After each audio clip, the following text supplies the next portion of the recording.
Hi, everyone, and thank you for joining me today. My name is Lisa Tebow, and I'm the Inherited Bleeding Disorders Nurse Coordinator out of the Southeastern Ontario Regional Bleeding Disorders Program in Kingston, Ontario. I'm excited to share with you a deep dive into von Willebrand's disease, commonly known as VWD. My goal is to give you a well-rounded understanding of this common yet often overlooked bleeding disorder, including types, symptoms, diagnosis, and treatment. We'll also have a look at what life is like with VWD. I want to thank Hemophilia Ontario and especially Natalie for the invitation to discuss VWD with all of you. I want to preface this presentation by letting you know that any information shared does not replace your treatment plan with your family doctor, nurse practitioner, or inherited bleeding disorders team. Please consult with your team.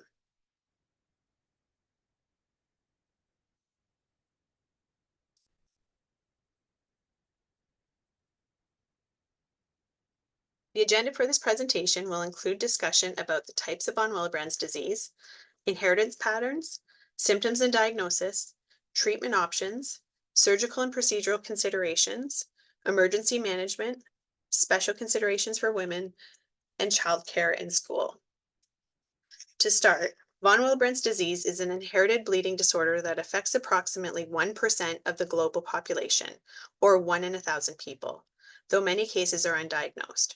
Despite its prevalence, many people live with undiagnosed VWD because symptoms can vary so much in severity. VWD occurs when there's either a deficiency or dysfunction of the von Willebrand factor, VWF, which is a protein that helps blood clot properly. This protein is essential to stop bleeding after injuries and to maintain normal blood clotting in everyday situations.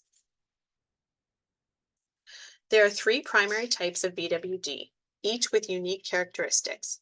Type 1 is the most common and mildest form, where a person has mild to moderate reduction in the VWF, but it still functions reasonably well.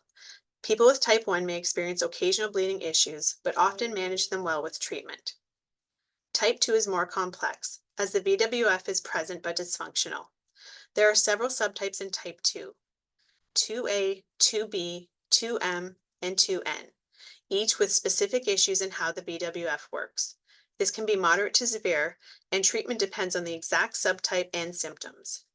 Type 3 is the rarest and most severe form, where there's virtually no VWF in the bloodstream, leading to more frequent and severe bleeding episodes. There's also an acquired form of VWD that isn't inherited but can develop later in life due to other health conditions, but we won't be covering this today. So just to review, this is the comparison chart of the different types of VWD. So again, type 1 is the most common, where von Willebrand factor levels are reduced. The bleeding tendency can be mild to moderate, and the inheritance pattern is autosomal dominant. For type 2, the prevalence is moderate. VWF levels can be normal or reduced, but they are dysfunctional. Bleeding tendency can be moderate to severe, and the inheritance pattern is autosomal dominant. Type 3 is the rarest form, where VWF levels are near absent. Bleeding tendency can be severe, and the inheritance pattern is autosomal recessive. VWD is generally inherited in an autosomal manner, meaning it can be passed down from either parent and affects men and women equally. There is a possibility of a family history, or spontaneous cases may occur due to new mutations. The symptoms of VWD can vary widely. Many people may experience mild symptoms like easy bruising, frequent nosebleeds, or prolonged bleeding from minor cuts or dental procedures. Women often experience very heavy menstrual periods or menorrhagia, which can interfere with daily living and even cause anemia. The journey to diagnosis often starts with recognizing these symptoms, but it requires blood tests to measure levels and functionality of VWF. Because symptoms vary, it's not unusual for people to be diagnosed only after an incident, like a surgery where bleeding was difficult to control. It's important for people to see a hematologist who specializes in blood disorders and who can correctly interpret these test results and guide them through management options. The testing required may include a VWF antigen and activity level, a factor VIII level, platelet function tests. Sometimes genetic testing is done to get a more precise diagnosis, particularly for rare subtypes, and sometimes used for type 3. One of the most important aspects of managing VWD is understanding the variety of treatment options available. The good news is that there are several effective options, and they can be tailored based on the type of VWD and specific needs of the person. Desmopressin, also known as DDAVP, is used for many with type 1 and some cases for type 2 patients. DDAVP is a highly effective treatment. It is a synthetic hormone that temporarily boosts the level of VWF in the bloodstream, helping to control bleeding. It's typically administered as an injection or a nasal spray and can be used by managing bleeding during surgeries, dental procedures, or even minor injuries. However, it's not effective for type 3 VWD, where there's a near total absence of VWF. VWF replacement therapy is used in more severe cases, such as those with type 3. Replacement therapy is often necessary. This involves infusions of von Willebrand factor concentrate, which includes factor VIII, which is another clotting protein. Replacement therapy is commonly used during surgeries, for serious injuries, or for regular prophylactic treatment in people with frequent bleeding episodes. There are two types of replacement therapy that we use in von Willebrand's patients, and they are called Humate-P and Willate. It's important to note that replacement therapies are derived from donated blood plasma, though some newer formulations are made through recombinant technology to reduce reliance on plasma. Both types are rigorously tested and purified to ensure safety and to minimize the risk of transmitting infection. Antifibrinolytic medication, like tranexamic acid, are also key in managing VWD. These medications work by preventing the breakdown of clots, making them particularly useful for situations with prolonged bleeding, like dental procedures or heavy menstrual bleeding. They're also safe to take over short periods of time and are often prescribed for managing menstrual bleeding, which is a common issue among women with VWD. There are new treatments on the horizon. Research is ongoing, and in the near future, we should have access to longer lasting VWD concentrates that aim to reduce frequency and improve ease of treatment. Now I will discuss management of common symptoms in people with VWD. So for many people with VWD, nosebleeds are common. We suggest using nasal saline sprays, humidifiers, and nasal lubricants, and also avoiding nasal nose picking can help. But for severe cases, a hematologist may recommend DDVP or antifibrinolytics, and possibly VWF concentrates may be given or prescribed. Some tips and tricks would be to tilt your head forward and pinch the soft part of your nose, not the bone. Apply a cool cloth to the back of your neck. Get yourself into a quiet, calm state until the nosebleed subsides. If the nosebleed lasts longer than 20 to 30 minutes, you should head to the emergency department. You may already take tranexamic acid for nosebleeds if this was prescribed by your treatment team.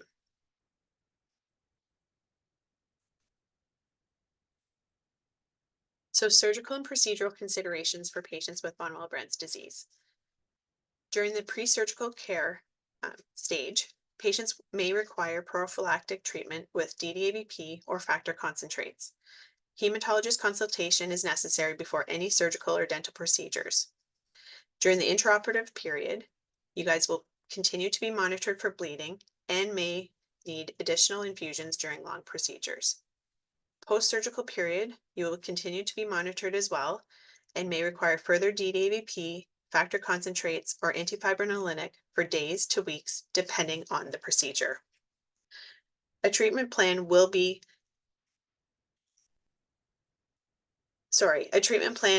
put together by your treatment team prior to your surgery, and you will have access to that treatment plan to know what your day will look like. Emergency management. So in the ER, the physician and nursing staff should assess the severity of bleeding and identify the type of VWD. They should administer DDAVP and von Willebrand factor concentrate as necessary.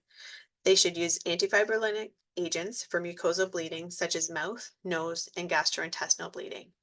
If an individual with VWD is in a trauma, it's important to immediately administer replacement therapy for severe bleeds. The hospital needs to also ensure access to specialized coagulation labs for accurate testing to ensure that the therapies are working. This will make sure that you're safe to have a procedure or surgery if required throughout your stay. For women managing heavy menstrual bleeding or menorrhagia, this can be a primary concern. Many women experience symptoms that affect their quality of life, including significant fatigue and anemia due to blood loss. There are several specific treatment options for managing menorrhagia in women with VWD. Hormonal therapies, such as birth control pills and hormonal IUDs, such as the Mirena and Kyleena IUD, are commonly prescribed, as they can reduce menstrual flow and regulate cycles. Antifibrinolytics and DDAVP are used for heavier periods and can help reduce blood loss. VWF concentrates can be used in severe cases, especially if other options aren't sufficient.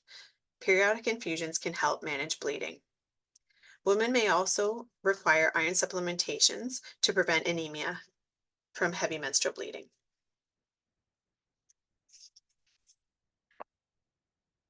Women with VWD who are planning a family have special considerations during pregnancy. VWF levels often increase during pregnancy, which may reduce bleeding risks. However, VWF levels typically drop after delivery, which can increase the risk of postpartum hemorrhage. This requires close monitoring and planning with a hematologist, an OB/GYN, and a nurse specialist. DDAVP, tranexamic acid, or VWF concentrates can be administered during and after labor if needed. Children with VWD can attend school normally, though it's helpful if teachers and school personnel are informed. It's also important for children and teenagers to understand their condition and to advocate for themselves in the classroom and on the playground. The number one suggestion is to plan for potential bleeding episodes at school. So making sure there's access to a medical kit with necessary supplies like bandages and antifibrinolytics. Children should also be encouraged to participate in safe physical activity and emphasize safe, inclusive environments with these activities. Avoiding medications like NSAIDs, aspirin, and certain anticoagulants is essential, as they can increase bleeding risks, so anyone with VWD should consult their healthcare provider before starting any new medications. Managing VWD well often requires a team approach. Multidisciplinary care involves a team of specialists, including hematologists, gynecologists, a primary care physician, a mental health expert, bleeding disorders nurse specialists, physiotherapists, and social work. Your point person within the multidisciplinary team will more than likely be the nurse specialist. Low-impact exercises like swimming, yoga, and walking are generally safe, while high-impact, high-contact sports may pose a higher risk of injury, resulting in bleeding, so these should be approached cautiously. It's also wise to wear protective gear and take precautions to avoid injury. If you have any questions, please reach out to your treatment team, and they can connect you with one of the specialized physiotherapists that help inform and guide you with your decision-making. It is also very important to involve your team if you require dental care or any invasive procedure. They will formulate a treatment plan, and they will make sure to communicate with the dentist or the surgeon involved in your care. It is up to the multidisciplinary team to ensure that patients are educated. Ensuring prompt treatment for injuries or planned procedures will minimize the risk of bleeding. Having patients come for regular monitoring and follow-up care with the bleeding disorders team is also essential. Patients should also inform their treatment team when they plan to travel out of the country. Travel is manageable, and many carry a medical kit and a letter from their doctor explaining their condition for security and emergency situations. Medical identification, such as a bracelet or ID card, such as a Factor First or Treat First card in most cases, is recommended for people with VWD to ensure proper care in an emergency. We also have medical alert wraps available for baby car seats. Research in VWD is promising. Scientists are exploring how to correct the genetic factors causing VWD. New medications are also in development, aiming for longer lasting effects and fewer infusions, which could make treatment more convenient. These treatments offer hope for more effective and less invasive options for people with VWD. So in closing, VWD may pose challenges, but with a proactive approach, specialized care, and advancing treatments, people with VWD can lead active, fulfilling lives. Regular follow-up with a hematologist can greatly improve quality of life. Treatment options vary by type, with different levels of care required. Advancements in treatment options are on the horizon. Personalized and future-focused treatments are hopeful for long-term management. Individualized care plans are essential for symptom management. Education and preparedness, like medical ID and medications on hand, empower patients to manage VWD. I hope this talk has given you a clear understanding of VWD, its treatment options, and the hope that ongoing research offers. Thank you for your attention.